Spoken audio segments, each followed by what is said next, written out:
السلام علیکم ورحمۃ اللہ وبرکاتہ۔ ایک سوال جو بہت زیادہ اس چینل پر پوچھا جاتا ہے، اس کا تعلق زندگی کے مصائب و آلام اور تکالیف سے ہے، اور اس کے اندر پھر کہ یہ کیوں اور وہ کیوں اور فلانا کیوں اور ایسا کیوں۔ کوئی اپنے تکلیفوں پہ نالاں ہے، کوئی اپنے تک پہنچنے والی تکلیفوں پر، دوسروں کے جانے پر، اسی طرح بہت سارے سوالات ہیں، اور سارے سوالوں کی ایک ہی جڑ ہے کہ میرے ساتھ ایسا کیوں ہوا۔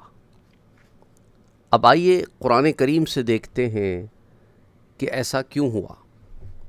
سورہ کہف جمعۃ المبارک کا دن ہے، اور ہمارے ہاں تو اس وقت جمعۃ المبارک کی صبح ہے، اور آپ لوگ اگر پاکستان، انڈیا وغیرہ دوسرے ممالک میں رہ رہے ہیں جہاں پر، کیونکہ ہم امریکہ میں آپ کو درس دیتا ہوں، تو کوئی کہیں سے ہمارا 10 گھنٹے کا فرق ہے، کہیں سے ہمارا 11 گھنٹے کا فرق ہے، کہیں سے اگر آسٹریلیا وغیرہ میں ہے تو فرق اور زیادہ ہے۔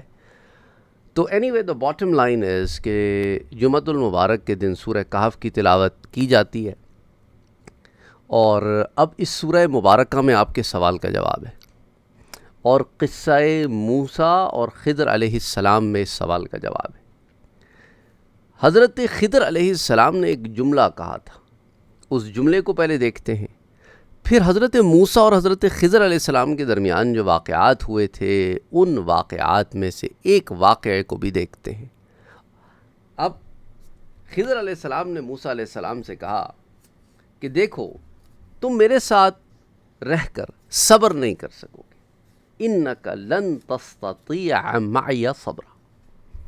اور یہ ایک میسج ہے ساری انسانیت کے لیے کہ تم لوگ صبر نہیں کر پاتے، اور اس کی وجہ بھی حضرت خضر نے بیان فرمائی۔ وَكَيْفَ تَصْبِرُوا، اور صبر کیسے کرو گے، عَلَى مَا لَمْ تُحِطْ بِهِ خُبْرًا، اس پر تم کیسے صبر کرو گے جس کے بارے میں تمہیں خبر ہی کوئی نہیں ہے۔ تمہاری لا علمی تمہیں بے صبرا کر دیتی ہے۔ سمجھ آئی بات؟ اب اس کو ہم نے حجت بنانا نہیں ہے، اسے ہم نے ریزن نہیں بنانا کہ چلو ہم تو بے صبرے ہی رہیں گے کیونکہ ہمیں خبر کوئی نہیں ہے۔ نہیں، انہوں نے بات سمجھائی ہے کہ تمہاری بے خبری تمہیں بے صبری پہ لے جاتی ہے، لیکن یہ تم بھول جاتے ہو کہ وہ رب کائنات باخبر ہے، وہ خبیر بھی ہے، وہ علیم بھی ہے، وہ حکیم بھی ہے، وہ رحیم بھی ہے، وہ رحمان بھی ہے، وہ کریم بھی ہے، وہ خالق بھی ہے، وہ مالک بھی ہے، وہ رب بھی ہے، وہ الہ بھی ہے، جو سب کچھ ہے۔ وہ تمہیں کیسے چھوڑ دے گا مصیبتوں میں؟ کوئی نہ کوئی حکمت تو ہوگی اس کے پیچھے۔ تو اب موسیٰ علیہ السلام نے جو بات کہی، وہ بات ہماری اور آپ کی ہے کہ جب یہ بتا دیا جائے کہ بے خبری میں بے صبری کر بیٹھو گے، تو موسیٰ علیہ السلام نے کہا کہ نہیں، مومنین کو کیا چاہیے، سَتَجِدُنِي إِن شَاءَ اللَّهُ صَابِرًا وَلَا أَعْصِي لَكَ أَمْرًا، کہ اللہ نے چاہا تو آپ مجھے صابر پائیں گے اور میں آپ کے ارشاد کے خلاف نہیں کروں گا۔ بندے کو چاہیے کہ اگر وہ اپنے آپ کو اللہ کا بندہ کہتا ہے تو یہ طرز عمل اختیار کرے کہ اللہ نے چاہا تو میں صبر کروں گا، یعنی اس کا مطلب اللہ نے چاہا میں صبر کروں گا، مطلب یہ کہ نیت ہو صبر کرنے کی، یہی نہیں کہ بھئی میں نے تو صبر نہیں کرنا، اور اگر کوئی کہے کہ آپ صبر کیوں نہیں کرتے تو میں کہوں گا بھئی اللہ نے نہیں چاہا میں صبر ہی نہیں کیا۔ نہیں، ایسی بات نہیں ہے۔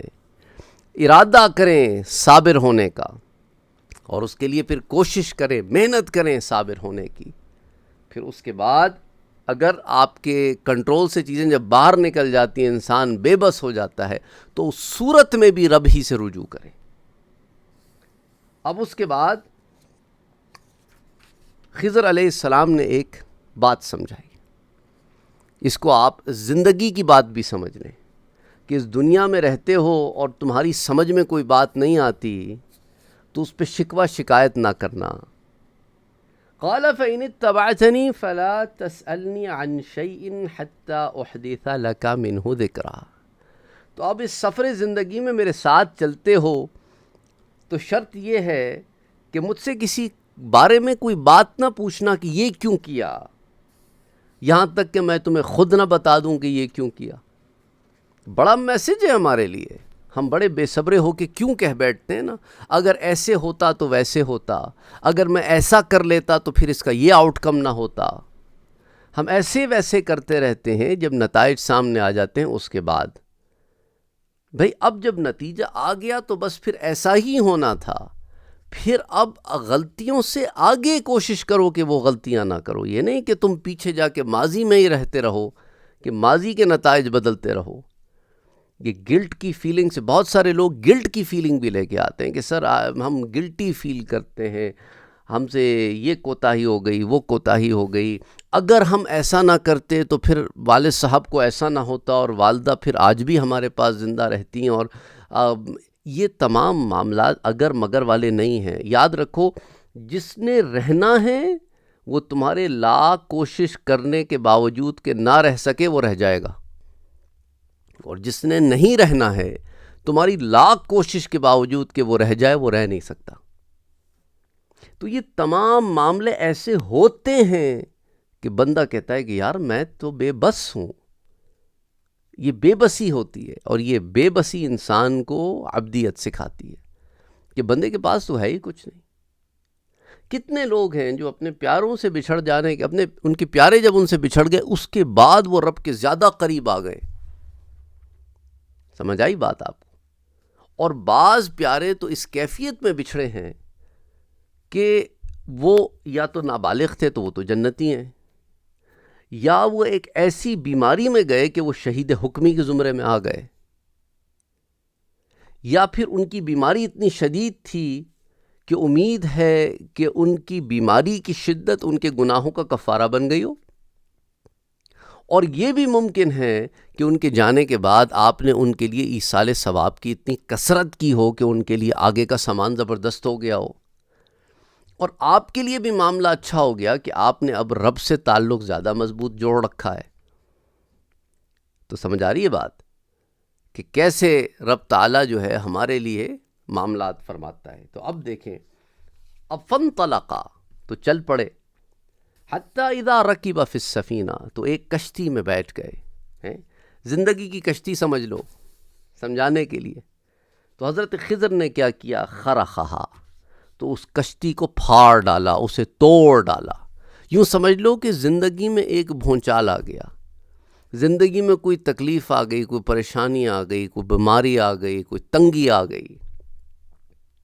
تو اب شکوہ کرنے والا تو بول پڑتا ہے، اخرقتھا لتغرق اہلھا، اخرقتھا لتغرق اہلھا، یہ توڑ پھوڑ کر دی کہ ہم سارے ڈوب جائیں. لقد جئت شیئا امرا، یہ تو ایک بڑی عجیب بات کی آپ نے. کشتی والوں نے احسان کر کے چڑھا دیا اور آپ نے کشتی ہی توڑ دی. یہ شکوہ ہے کہ بندہ تو میرا بیٹا تو بڑا عابد زاہد تھا، میرا بیٹا تو بڑا اللہ والا تھا، اللہ نے اسے کیوں لے لیا؟ میرا شوہر تو بڑا نیک آدمی تھا، اللہ نے اسے کیوں لے لیا؟ میری بیوی تو بڑی اچھی عورت تھی، وہ کیوں چلی گئی؟ کشتی والوں نے احسان کیا. یعنی بندہ جو ہے وہ جب بندہ بن کے رہتا ہے تو احسان نہیں ہوتا رب پہ، یاد رکھو، وہ اتنا فرض ادا کر رہا ہوتا ہے. کون اچھے طریقے سے فرض ادا کرتا ہے یہ ضروری نہیں ہے کہ پھر وہ لمبی زندگی بھی جیے گا. اللہ نے اسے اچھا بندہ بننے کی توفیق عطا فرمائی، اچھی بندی بننے کی توفیق عطا فرمائی کہ اس کا جو ٹائم فریم ہے نا اس دنیا میں جتنا بھی، وہ اللہ کی بندگی میں گزرے اور اس طرح وہ کامیاب ہو جائے، اور اس کے جانے کے بعد لوگ اسے اسی نسبت سے یاد رکھیں کہ اللہ کا بڑا نیک بندہ تھا. سمجھ رہے ہیں آپ؟ یہ بھی کتنی بڑی خوش نصیبی کی بات ہے نا کہ ایک آدمی اس دنیا سے چلا جائے اور پیچھے والے کہیں کہ ایک نیک آدمی تھا، اللہ کا بندہ تھا، اللہ والا آدمی تھا، اللہ کا ولی تھا، اپنے معاملات میں بڑا نیک آدمی تھا، بڑا اچھا آدمی تھا. ان الفاظ سے، ان القاب سے یاد رکھے کوئی تو یہ بھی تو کتنے اعزاز کی بات ہے کہ نسبت ہو یہ کہ اللہ کا اچھا نیک بندہ تھا، متقی پرہیزگار بندہ تھا. یہ کوئی کم نسبت ہے. تو دیکھو جب کشتی توڑ دی، زندگی میں کچھ ٹوٹ پھوٹ آ گئی تو بندہ شکوہ کر بیٹھا اور وہ بات بھول گیا جو پہلے کہی تھی کہ نہیں میں صبر کروں گا، کیونکہ ہم اس دنیا میں ایک عہد و پیمان لے کے آئے ہیں نا، عہد الست کا، جہاں پہ اللہ نے کہا تھا کیا میں تمہارا رب نہیں ہوں؟ ہاں تو ہی رب ہے۔ قالوا بلا، تو جب اسے رب مان لیا تو پھر اب شکوہ کیسا؟ بھئی آپ نے اسے اپنا ماسٹر مان لیا ہے اور ہم نے اپنی غلامی بھی تسلیم کر لی ہے، تو اب ماسٹر سے شکوہ کیسا ہے؟ رب سے کیسا شکوہ؟ غلام شکوے تو نہیں کرتے، غلام تو قبول کرنے کے اینڈ پہ کھڑے ہوتے۔ تو اب کیا ہوا کہ انہوں نے کہا خضر علیہ السلام نے الم اقل انک لن تستطیع معی صبرا، کیا میں نے نہیں کہا تھا کہ یہ راستہ بڑا کٹھن ہے، صبر نہیں کر سکو گے؟ کیونکہ تمہیں خبر ہی کوئی نہیں تمہیں خبر ہی کوئی نہیں، اس لیے صبر نہیں کر سکو گے۔ اور یہی ہماری بھی سچویشن ہوتی ہے کہ جب ہمیں خبر نہیں ہوتی اور کوئی بات سمجھ نہیں آتی اور ہم سمجھتے ہیں کہ ہر چیز کا ہم نے احاطہ کر رکھا ہے، ہر شے ہماری عقل میں ہماری فہم میں آنی چاہیے، نہیں آئے گی تو ہم شکوہ کریں گے، جھگڑا کریں گے۔ ہم نے اپنی عقل کو عقل کل اور فہم کو فہم کل سمجھ لیا ہے کہ بھائی جو بھی ہماری understanding is has to be a complete understanding. whatever I cannot comprehend and understand، جو مجھے سمجھ میں نہیں آ رہی بات، بس وہ پھر غلط ہے، کچھ مسئلہ ہے، کچھ گڑبڑ ہے۔ ہم نے ہر شے کو میتھمیٹیکل ایکویژن سمجھ لیا ہے۔ یاد رکھو میتھمیٹکس میں بھی کچھ این پی ہارڈ پرابلمز ہوتے ہیں، ان کا کوئی سلوشن نہیں ہوتا، سالو کرتے رہو، ہوتا مسئلہ سالو نہیں ہے۔ بہت سارے مسائل ہیں، آپ میں سے وہ لوگ جو الگوریتھمس کی دنیا سے واقف ہیں، انہیں ٹریولنگ سیلز پرسن کی پرابلم کا پتہ بھی ہوگا کہ وہ بھی ایک ایسا پرابلم ہے جس کا کوئی واضح سلوشن نہیں ہے، بڑا ٹیمپرری سلوشن ہے۔ Any way without going into further details, اب جواب بھی سن لیں۔ جواب بھی خضر علیہ السلام نے دے دیا کہ دیکھو جو کشتی توڑی تھی وہ توڑی کیوں تھی، تمہاری زندگی میں جو توڑ پھوڑ آتی ہے وہ آتی کیوں ہے، اس کی حکمت بھی دیکھ لو۔ اما السفینۃ فکانت لمساکین، وہ جو کشتی توڑ پھوڑ دی تھی وہ کچھ غریبوں کی کشتی تھی۔ یعملون فی البحر، وہ دریا میں کام کرتے تھے۔ فاردت ان اعیبها، تو میں نے ارادہ کیا کہ ان کو عیب دار کر دوں ان کی کشتی کو۔ اس کی وجہ یہ تھی وکان وراءہم ملک، کہ آگے ایک بادشاہ تھا، یاخذ کل سفینۃ غصبا، وہ ہر اچھی کشتی کو لے کے غصب کر لیتا تھا۔ اب زندگی میں ٹوٹ پھوٹ آئی، کشتی میں ٹوٹ پھوٹ آئی، بظاہر پریشانی ہوئی، لیکن ان لوگوں نے ساحل پہ اتر کے، وہ ٹوٹ پھوٹ ایسی تو تھی نہیں کہ وہ مرمت نہ کر سکتے، وہ مرمت کر لی، ان کا زندگی ان کا معاملہ چلتا رہا۔ لیکن اگر کشتی ہی چلی جاتی تو پھر وہ سارے کے سارے محتاج ہو جاتے، ان کی ذریعہ آمدنی ختم ہو جاتی۔ تو تھوڑی سی ٹوٹ پھوٹ سے، تھوڑی سی پریشانی سے ان کے آگے کا معاملہ آسان ہو گیا۔ یہی حال ہمارا بھی ہے، کبھی تھوڑا سا جھٹکا لگتا ہے تو ہم اللہ کے قریب ہو جاتے ہیں۔ تھوڑی سی پریشانیاں آتی ہیں، اور پریشانیاں تھوڑی سے مراد یہ نہیں کہ آئی اور فوراً چلے گئی، کبھی سالہ سال چلتی ہے، لیکن اس میں ہمارے لیے اچھائی ہوتی ہے کہ عسیٰ ان تکرہوا شیئا وہو خیر لکم، بعض معاملات میں تم انہیں اچھا نہیں سمجھتے پر ان میں تمہاری خیر ہوتی ہے۔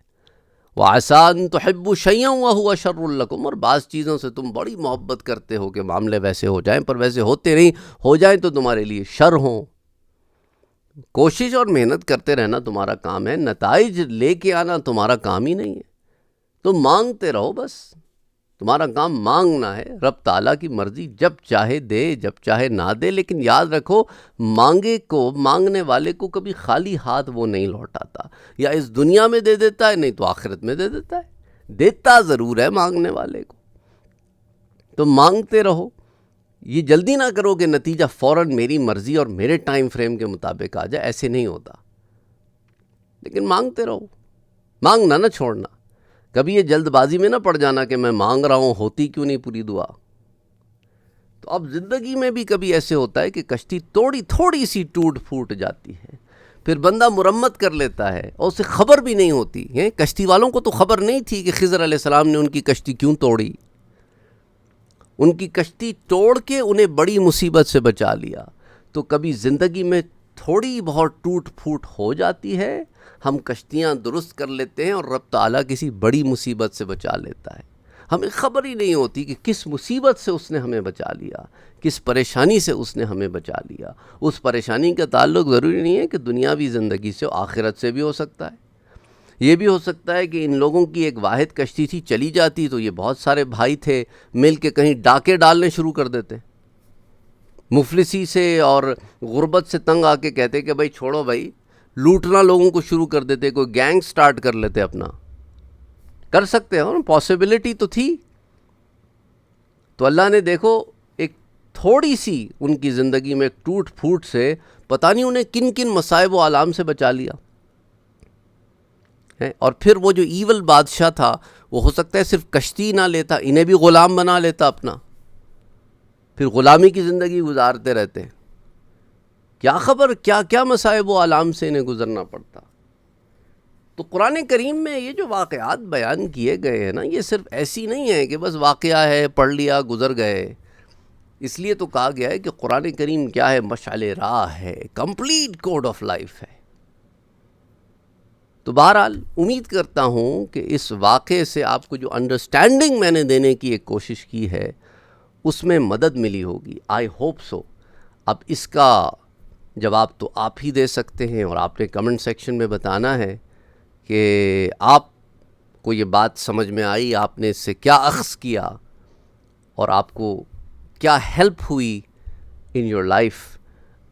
کیونکہ قرآن کریم کو جب ہم مطالعہ کرتے ہیں تو یاد رکھو کہ ایک ایک آیت کے کئی زاویے ہوتے ہیں، کئی زاویے ہوتے ہیں، اور اس لیے پھر مفسرین کرام تفسیر کی کتابوں میں اس کے زاویوں کو بیان کرتے ہیں، اور اس کے ایک ایک آیت کے کئی تفسیریں بیان کرتے ہیں۔ بہرحال انشاءاللہ تعالی پھر اگلے درس میں ملتے ہیں۔ السلام علیکم ورحمۃ اللہ وبرکاتہ۔